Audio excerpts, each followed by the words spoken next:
Hello, नमस्ते। जैसा कि हमारे पहले के 2 वीडियो में 9th क्लास की हिंदी के का पहला पाठ 2 बेलों की कथा का लेखक परिचय और पाठ के बारे में आपको समझाया गया था।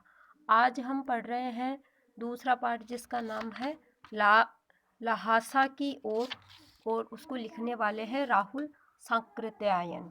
तो आज हम लेखक परिचय के बारे में पढ़ेंगे क्योंकि जब तक पाठ तभी समझ में आता है जब हमें लेखक के बारे में अच्छे से पता होता है, क्योंकि जब लेखक जिस पाठ को लिखते हैं तो उस पाठ को अच्छे से समझ में आता है, क्योंकि लिखने का जो लेखक का लिखने का उद्देश्य अगर हमें समझ में आ जाता है तो वो पाठ भी अच्छे से समझ में आ जाता है। तो जैसे राहुल सांकृत्यायन का जन्म हुआ था 1893 में उनके नन्नीहाल गांव पंदहा में, और जिला है आजमगढ़, जो कौन से राज्य में है? उत्तर प्रदेश में।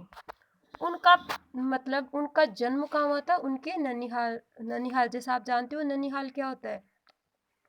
उनका पैतृक गांव, मतलब उनके जो माता पिता रहते थे वो वाला गांव था उनका कनेला। उनका मूल नाम था केदार पांडे था। उनकी शिक्षा उन्होंने अपनी शिक्षा कहाँ कहाँ प्राप्त की थी? काशी, आगरा, लाहौर में हुई। काशी, आगरा, लाहौर में उनकी शिक्षा पूरी हुई। उन्होंने सन 1930 में उन्होंने श्रीलंका जाकर बौद्ध ग्रहण को ग्रहण किया। 1930 में उन्होंने बौद्ध धर्म को ग्रहण कर लिया। पहले उनका धर्म दूसरा हिंदू धर्म था और 1930 में उन्होंने क्या किया? बौद्ध धर्म को ग्रहण कर लिया। तब से उनका नाम राहुल सांकृत्यायन हो गया। अगर आपसे ये पूछा जाए कि जो ये राहुल नाम है उनका राहुल सांकृत्यायन कब से पड़ा, तो उन्होंने श्रीलंका जाकर बौद्ध धर्म ग्रहण किया। और कब किया था? 1930 में।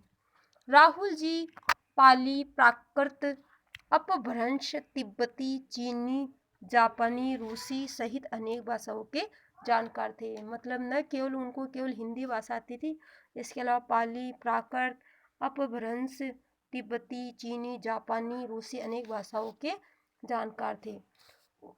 उन्हें महापंडित कहा जाता था। सन 1963 में उनका देहांत हो गया।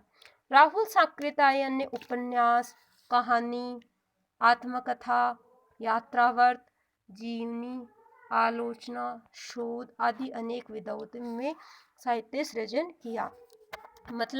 इन्होंने उपन्यास लिखे, कहानियाँ लिखी, आत्मकथा लिखी, यात्राव्रत लिखी, जीवनी लिखी, आलोचना लिखी, शोध आदि अनेक जो विधाएं हैं उनमें इन्होंने लिखा। इतना ही नहीं, उन्होंने अनेक ग्रंथों का हिंदी में अनुवाद भी किया। जैसे दूसरे भाषाओं में जो ग्रंथ थे उनका हिंदी में अनुवाद किया। जैसे मेरी जीवन यात्रा, जिसके 6 भाग है, दर्शन दिग्दर्शन, 22वीं सदी, वोल्गा से गंगा, भागो नहीं दुनिया बदलो, दिमागी गुलामी, घुमक्कड़ शास्त्र उनकी प्रमुख कृतियां है। ये उनके द्वारा लिखी हुई कृतियां है। साहित्य के अलावा उनको दर्शन, राजनीति, धर्म, इतिहास, विज्ञान आदि विषयों पर भी राहुल जी द्वारा रचित पुस्तकों की संख्या लगभग 150 है। राहुल जी ने बहुत सी लुप्त प्राय जानते हो, जो धीरे धीरे खत्म होती जा रही है सामग्री का उद्धार कर अत्यंत महत्वपूर्ण कार्य किया। जो लुप्त प्राय है, जो धीरे धीरे लुप्त होती जा रही है, उनका भी उद्धार कर क्यों किया? अत्यंत महत्वपूर्ण कार्य किया। यात्रा व्रत अब है जो हमारे पाठ से संबंधित जो मुख्य चीज है वो है यात्रा व्रत। ये पूरा जो पाठ है इस पे ही टिका हुआ है। यात्रा व्रत लेखन में राहुल जी का स्थान अन्यतम है। अगर आपसे ये प्रश्न पूछा जाए कि राहुल जी को अगर आपसे पूछा जाए कि राहुल जी ने सबसे महत्वपूर्ण क्या है, तो उनका यात्रा व्रत।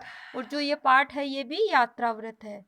उन्होंने घुमक्कड़ी का शास्त्र रचा। घुमक्कड़ी जो होता है, जो हमेशा जगह जगह घूमने वाला होता है, उससे होने वाले लाभों का विस्तार से वर्णन करते हुए मंजिल के स्थान पर यात्रा को ही घुमक्कड़ का उद्देश्य बताया।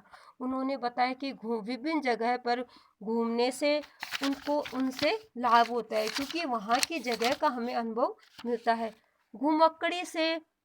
घुमक्कड़ी से मनोरंजन, ज्ञानवर्धन, अज्ञात स्थलों की जानकारी के साथ साथ भाषा एवं संस्कृति का भी आदान प्रदान होता है। मतलब घुमक्कड़ी जो जीवन होता है या अपन घूमते हैं विभिन्न जगहों से, उससे हमें न केवल मनोरंजन होता है बल्कि ज्ञानवर्धन और अज्ञात स्थलों की जानकारियाँ भी प्राप्त होती है तथा वहाँ की जो भाषा होती है, संस्कृति होती है, उसका भी आदान प्रदान होता है। राहुल जी ने विभिन्न स्थानों के भौगोलिक वर्णन के अतिरिक्त जो भौगोलिक स्थिति होती है, वो जहाँ पर भी जाते थे वहाँ की भौगोलिक स्थिति, जैसे वहाँ के पहाड़, झरने, पेड़ पौधे, इनके अलावा जनजीवन की सुंदर झांकी भी प्रस्तुत की है। अब ये तो था लेखक परिचय। ये पाठ के बारे में बताया गया है। जो हमारे पाठ का नाम है ल्हासा की ओर, ये एक राहुल जी के प्रथम तिब्बत की यात्रा से लिया गया है। मतलब राहुल जी ने जब सबसे पहली बार तिब्बत की यात्रा की थी, उससे लिया गया है। और ये यात्रा की थी उन्होंने 1929 और 30 में नेपाल के रास्ते से की थी। उस समय भारतीयों को तिब्बत यात्रा की अनुमति नहीं थी। मतलब आज जैसे हम दूसरे देशों में जा सकते हैं, वैसे पहले दूसरे देशों में ऐसे जाने की अनुमति नहीं थी। उन्होंने ये यात्रा एक भिखमंगे के छद्म वेश में की थी। मतलब उन्होंने भिखमंगे की वेशभूषा पहनकर ये यात्रा की थी। इसमें तिब्बत की राजधानी ल्हासा, तिब्बत की जो राजधानी है ल्हासा की ओर जाने वाले दुर्गम रास्तों का उन्होंने बहुत ही रोचक शैली में वर्णन किया है। इस यात्रा वृत्तांत से हमें उस समय के तिब्बती समाज के बारे में जानकारी मिलती है। मतलब उन्होंने जब ये यात्रा की थी 1929 और 30 में, उस समय की समाज की स्थिति के बारे में राहुल जी ने बहुत ही रोचक पूर्ण ढंग की शैली से बताया है। यह है लेखक परिचय। ये आज के लिए इतना ही काफ़ी। अब कल हम इस पाठ के बारे में और इस पाठ में से आने वाले महत्वपूर्ण प्रश्नों के बारे में चर्चा करेंगे। तो अगर आपको ये वीडियो अच्छा लगे तो प्लीज़ सब्सक्राइब करें, और अगर कुछ समझना चाहते हो तो कमेंट करें। इस पाठ से, इस लेखक परिचय से जो भी आपको पूछना हो तो आप कमेंट करके पूछ सकते हो।